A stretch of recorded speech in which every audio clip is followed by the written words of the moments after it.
All right, ladies and gentlemen, boys and girls, welcome back. Harmless Dave here, the real music observer, doing what I do. Of course, just observing real music in real time for real people just like you, just like me. Um, the guys that could have been singing for Journey, just a lot of fate and zigs and zags and things that happened along the way. I have some insights into this. I had an interesting conversation with a guy who used to sing for Journey at one time, and he had quite a tale to tell. But I'm not going to, you know, blow his cover because I was told the guy would have to kill me and so forth. So I decided that that would be a bad idea, and maybe someday we'll get into more details about all of that. But for now, I'm just going to keep it under wraps. But what I learned by talking to this guy and also understanding what happened after Steve Perry left the group or was told that the band was going to look for another singer. Of course, the band got Steve Augeri, and Steve Augeri had a great voice, but the vocal cords, it's like shredding your vocal cords singing this music night after night. If you look at Augeri and what he accomplished, especially on the first album, Arrival, you got to give the guy big kudos for filling some big shoes, or at least attempting to. Now, as I do this video, it's apparent that Steve Perry was the guy who made it impossible for anyone to replace him.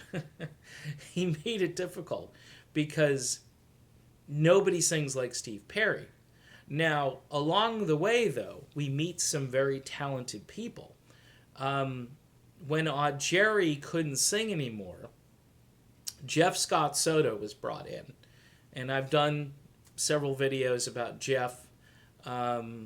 Jeff seems to be a really nice guy, by the way, and he also sings like a beast, all right? But his vocal style, even though he can sing all the high stuff, his vocal style is more like a Sammy Hagar, where he just is a beast, and he sings the low parts, the mid-range, and the high points, high parts, and at one point was singing for Trans-Siberian Orchestra. If you look at his various projects, my favorite stuff that he's doing these days is a band called Wet, which is kind of a merger between him and the band Work of Art, from what I've read and what I understand about it.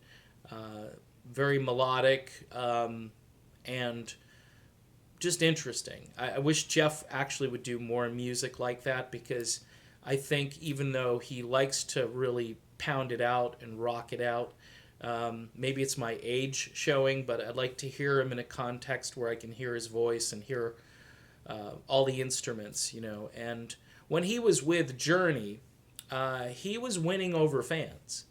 And the band, I guess, had to make a decision at some point if they were going to keep Jeff. Because Jeff, again, this would have been a big shift from their traditional tenor-sounding guy who sounded like Steve Perry to a guy who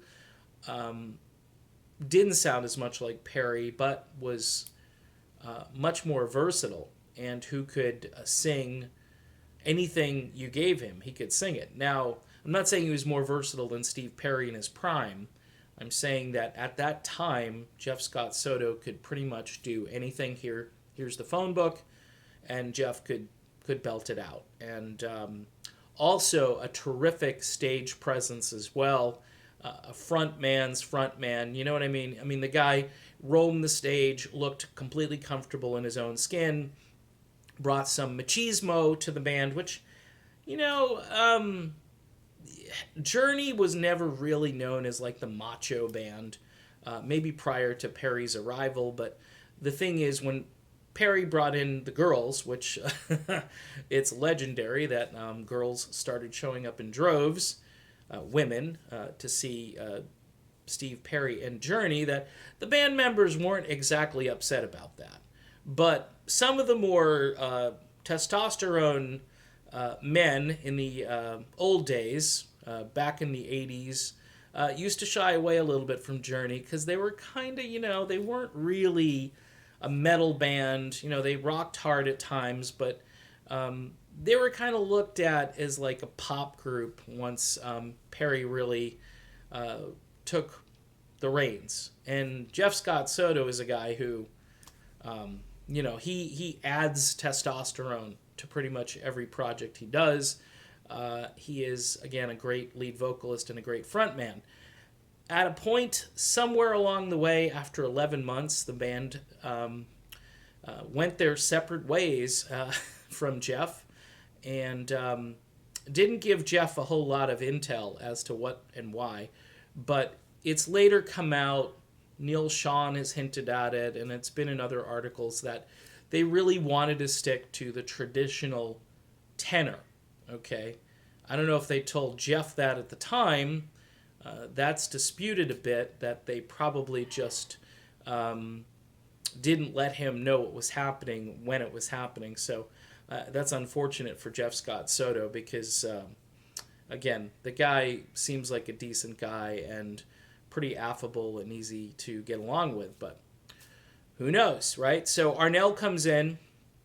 Arnel, again, a great front man, a great stage presence, and I think earned the job, even though I think it was like watching a launch from Cape Canaveral.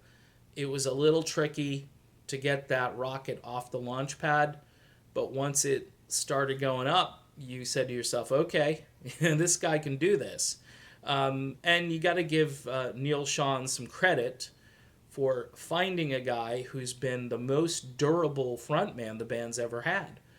When you look at longevity, Arnel's been there the longest, and he's going to be touring with the band in the fall yet again. People, including yours truly, thought maybe Arnel is starting to run out of gas, but management and the band have signed on for more dates with Arnel as their frontman.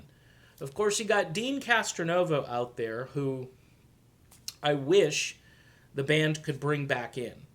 Dean left because of some personal stuff, but he's back in music, and he's a workaholic. He's got another Revolution Saints project, I think, in the works. He's recorded with a band called Restless Spirits recently. He did an album with Johnny Gioeli last year, and he's just been everywhere. So he was out on the road with the Dead Daisies playing drums, and the occasional Maggie May performance. And, of course, part of Journey Through Time, Neil Schon's offshoot band, and Dean just sounds amazing. For my money these days, as far as catching the wave of Steve Perry again, other than Steve himself, Dean Castronovo is that guy. And it's been a crazy ride with this band Journey, and who knows, 2020 may be another interesting chapter. Hopefully the drama isn't too high. Neil Schon tweeted out something about chaos merchants the other day. He's used that term before, and I think he's referring to the people in the management of various groups and organizations that do rock music. So that's what I'm thinking. I'm not sure, though. You'd have to ask Neil directly. But there it is. All of the vocalists. Jeremy Huntsinger was close. Co-wrote a couple of songs. Some demos are out there that just went sideways again. That's a mystery also. But an even bigger mystery, I think, to a lot of fans was Jeff Scott Soto being there for 11 months and then having really no explanation as to why they let him go, other than later on saying that they wanted to go in a more traditional direction, which I guess is cool. I guess Arnel has worked out pretty well. And it's kept the franchise going, which has kept money coming in. Even for Steve Perry, that means touring revenue. So it's all good. It's only rock and roll, but we all love it. So there you go. All right, done with this video, the history of the Journey lead singers post Steve Perry. And Steve Perry these days, sounding good. We're still here, climbing the charts. See you soon.